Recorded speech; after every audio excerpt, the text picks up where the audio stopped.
Before we get into when you should use Kanban boards and when you shouldn't, let's first go over three main concepts of Kanban.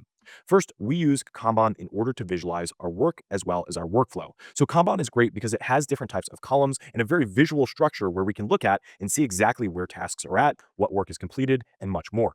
From there, our second concept of Kanban is to limit work in progress. So when we're using Kanban in order to track work, we need to make sure that we're not completely flooding the board and we're not working on 20 different tasks or 20 different board items at a time.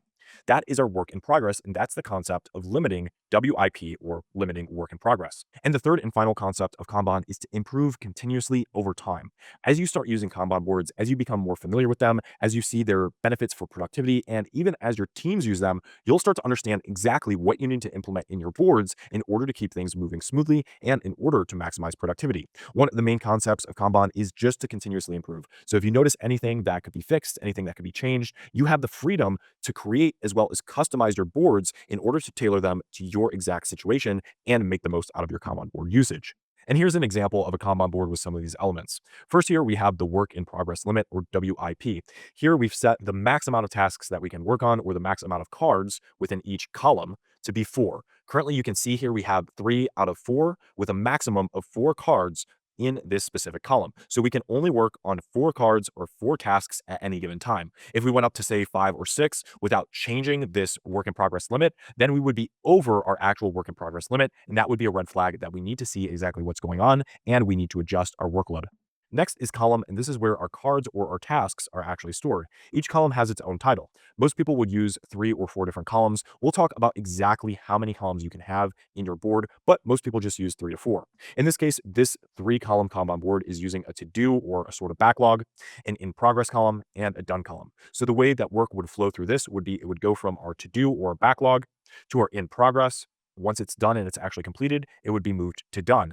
Everyone has their own style Kanban boards. Everyone has their own titles and different column names that they'll use. Really, it's up to you exactly what you want to title these. We'll go over a few different options that you can have when we go more hands-on later in the section, but just keep in mind every column has its own title, and this is where our cards or tasks lie. So moving into our cards and Kanban boards are essentially just our tasks. So our tasks sit in either these 3 columns, or if you have more columns, they'll sit somewhere within those column lists. Our cards or tasks move through the Kanban board as work progresses. So in this case, this card might go from our to-do or backlog into our in-progress tasks. That would make our current tasks that we're working on, or our current cards, 3 out of 4, which 4, remember, is our work in progress limit. So we never want to exceed our work in progress limit. In this case, we have 4. So if we needed to, we could drag one more card over and we could be working on 4 different types of active cards or tasks. We're going to be covering assigning out cards and things like that as we go through this course, but keep in mind, this is a very beginner example of what a 3-column Kanban board might look like in the real world. Kanban usually works best with general task tracking. So just general tasks that you have, for example, whether you have a personal productivity Kanban board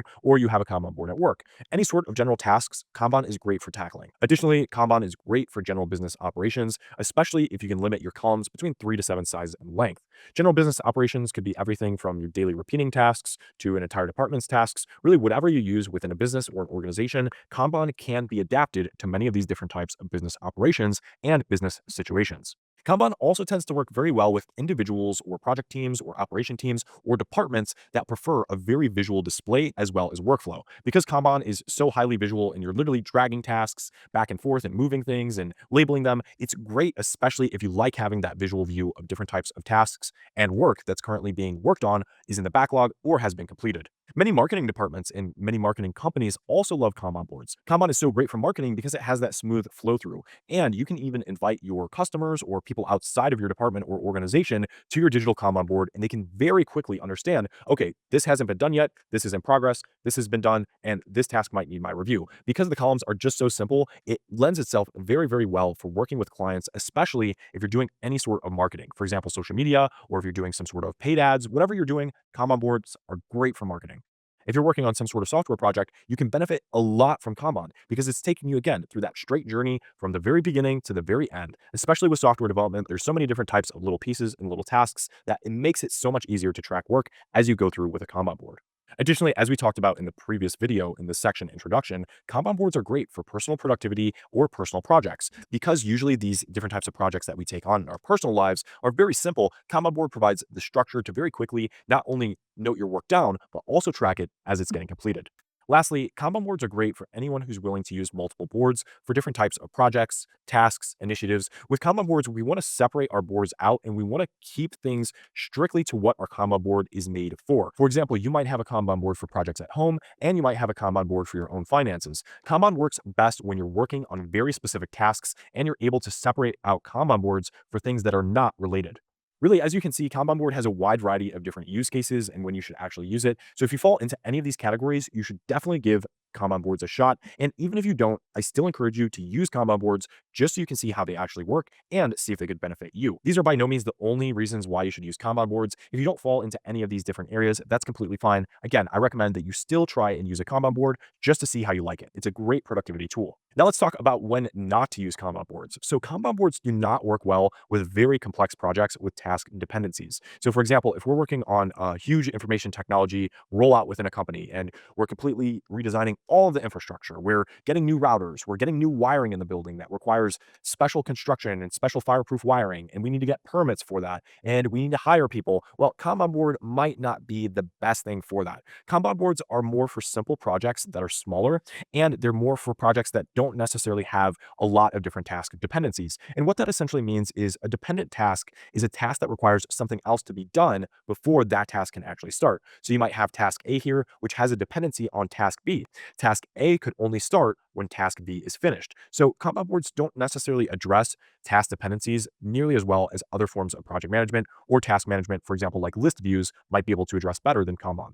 While Kanban boards are used in project management, they're not as useful for projects that have multiple departments that have completely different workflows and different types of items. You might be better served using something like a list view, which I'll show you later in this section. But just keep in mind, if you have a lot of departments, if you have a lot of people you're working with, Kanban boards aren't always necessarily the best tool that you can use for that. So just keep that in mind. If you have multiple people, multiple departments coming together, you may benefit from another type of project approach or another type of task approach like a list view. Additionally, any sort of very large projects that have a ton of tasks, Kanban is just not that good for. If you have, say, 100 tasks in your backlog, it makes it very difficult to look and see, okay, well, there's a task related to invoicing, and then there's a task related to payments, and then there's a task related to checking the company credit card statements. If you have different types of tasks and you have a lot of different tasks, well, Kanban might not be your best bet. You can still try and make it work, but due to the Kanban board view, usually Kanban thrives if you have, say, 5, 10, or 15 tasks in the backlog. Once you get past that, it becomes incredibly hard to actually navigate the board from there. And lastly, you shouldn't use Kanban boards if you want one Kanban board for everything. Again, we talked about this earlier in this video. If you're looking to use Kanban boards for a bunch of different projects and just use one Kanban board, well, it's not going to work that well. Kanban thrives, again, when you're able to make multiple Kanban boards for different types of initiatives, whatever it is. You want to make sure that you're separating unrelated things and you're creating separate Kanban boards because it makes it so much easier to manage as well as use. If you're trying to use one Kanban board for everything in your personal life or everything in your business or your department or your operations tasks or your project tasks, well, Kanban board is just not built for that. In this video, we explored when to use Kanban boards and when not to. There's a lot more criteria that you can consider besides just these factors, but these are by far the most important. And here's an exercise that I have for you. Think of a few different projects or things in your personal or work life that you could turn into Kanban boards. Also, think of a couple of different examples of when you wouldn't use Kanban boards. In the next video, we're going to look at different types of best practices and strategies that you should use when you're implementing any sort of Kanban board.